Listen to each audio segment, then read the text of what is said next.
All right.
Yo, what's up?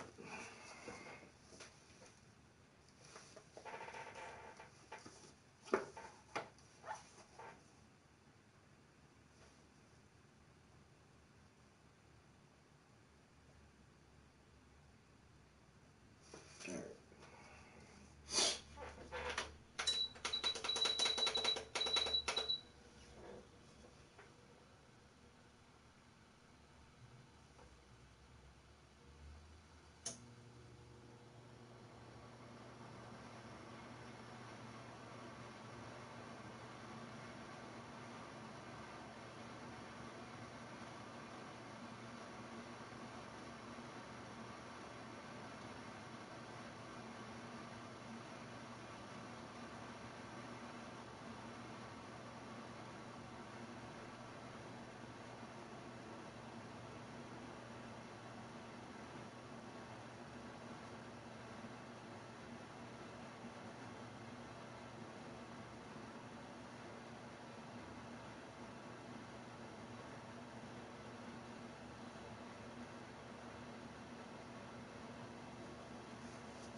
All right. Great. So now,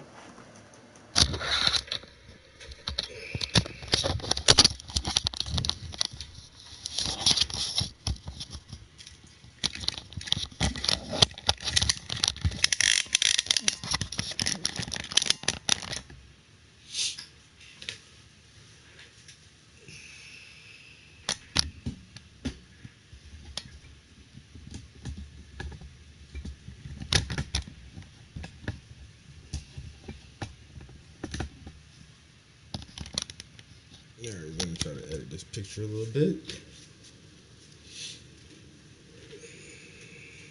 Now y'all get to see things from my perspective.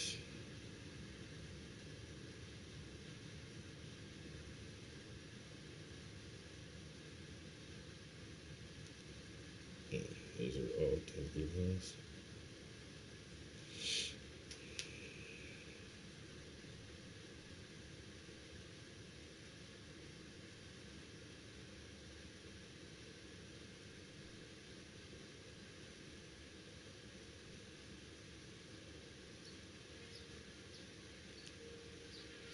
Wells Fargo has donated $390 million.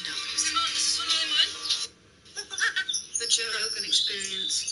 Speaking of shame, this now I'm just getting. This is you and I are the perfect people to talk about this crypto collapse. We're scientists. Because we have economists. Yes.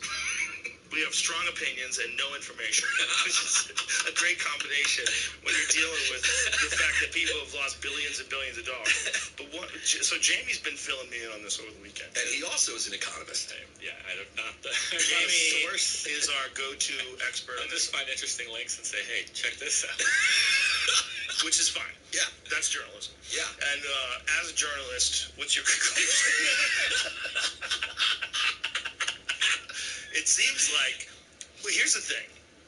If you're running any kind of currency operation and you're involved in a polyamorous relationship with 7 other people, I gotta think you're wacky. 9 other people? 10 other people? 10 total. What do? They just were polyamorous, living in a house together? They all live together in the same place, the Bahamas. And they all just bang each other? Hey. So wait, set this up, because you're kind of starting in the middle. What are we talking about here? Fun. Talk about a lot of fun in the Bahamas. Yeah. With billions of dollars, other people's money. Whoop, whoop. Some call that a tax haven. Tax haven. Yeah. So this fella was running this exchange, and they also had tokens. Someone explained it. Someone did a really good job of explaining it. And we could play that video, but it might take too much time. It's like a 12-minute video.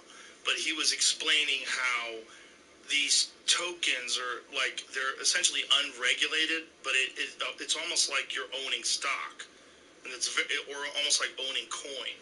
It's very confusing, but it's one of those classic examples of people try to cash in, and then the whole thing came down. Yeah, the term Ponzi scheme has been thrown around quite a lot. Well, there's not just that. There seems to be money missing, like a lot of money missing, that got moved from one corporation to a sister corporation. So this is FTX, right? Yes. Yeah.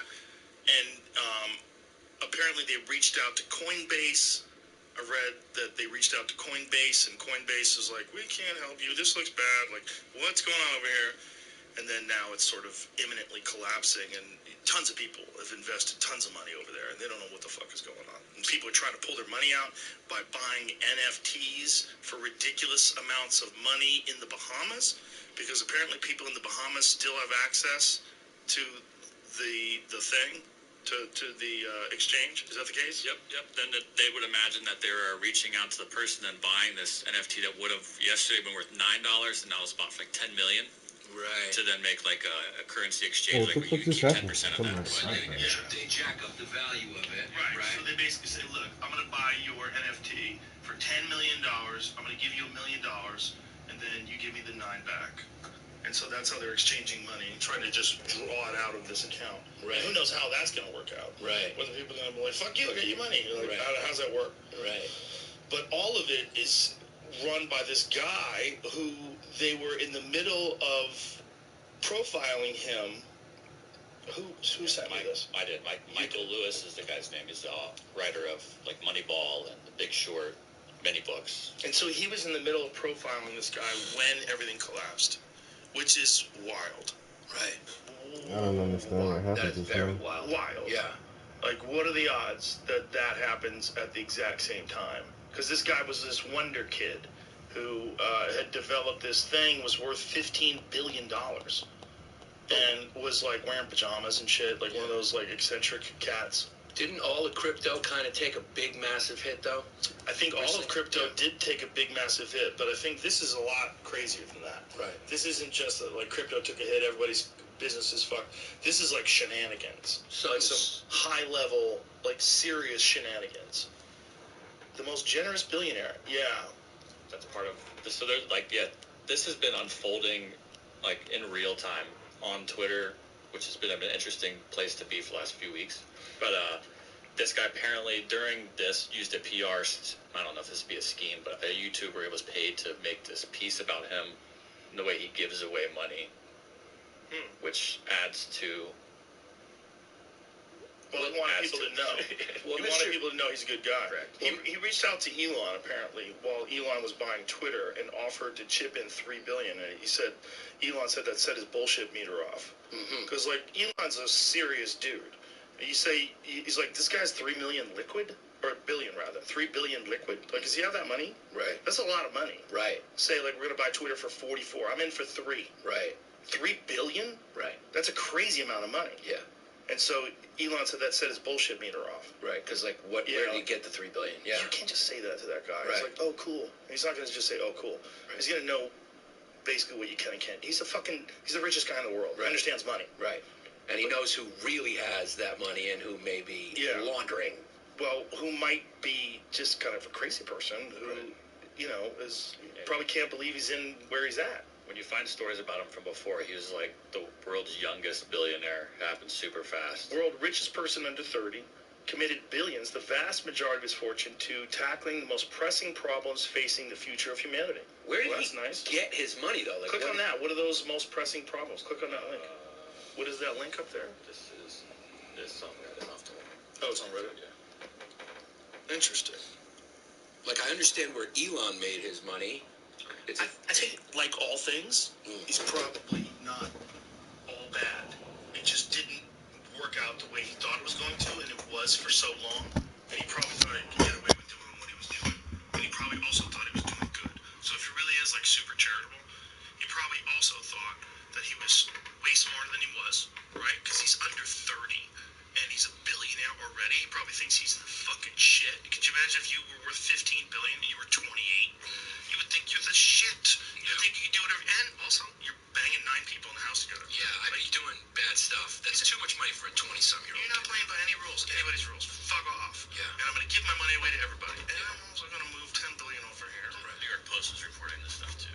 Okay, cryptocurrency billionaire broke the bank for Dems. Okay, so this might be real. So amid the jubilation and gloating by Joe Biden, Chuck Schumer, and pals over Democrats' better than expected showing in the midterms comes a disturbing story that may explain something about how they won such a curious election. Biden's second biggest donor, cryptocurrency billionaire Wunderkind, Sam Bankman-Fried, is it Fried or Fried? Yeah. Sam Bankman-Fried, aka SBF, like that. Saw his business file for bankruptcy days after the election, but not before pumping $40 million into the Democratic Party to spend on get out the vote and other shadowy ballot harvesting mechanics for the midterms. The shambolic, that's a new word. What's that mean? Don't know. What does that mean? Let's find out what that means. Shambolic. I'm confused. Shaman-like? What do you think it means? Shambolic. Maybe shaman-like. Chaotic, disorganized. Chaotic, disorganized, mismatched. Oh, I would say, yeah, definitely. Shambolic, that's a new word. 30-year-old whiz kid, once said to have been worth $16 billion, had spent $10 million in helping get Biden elected in 2020. SBF's mother, Stanford law professor Barbara Fried, also the co-founder of left-wing political action committee Mind the Gap, which has raised a reported $140 million to help Democrats win elections through the same get-out-the-vote grift. A more unlikely billionaire you could not find, and of course his money was built on thin air. A math genius with poor social skills, SBF reportedly lived in a polycule, a polyamorous relationship with multiple people in a luxury penthouse with about 10 co-workers in the tax haven of Bahamas, where his collapsed crypto exchange FTX was headquartered. Wow. This is bad. This is crazy. Yeah. It's crazy that a person like that got to where he was. I mean, Reuters is reporting that between 1 billion and 2 billion of customer funds have vanished from FTX, conveniently after the Democrats safely spent his money. At the very least, This is the New York Post. yeah, at the very least, it's the same negligence and lack of due diligence that the celebrities that endorsed companies like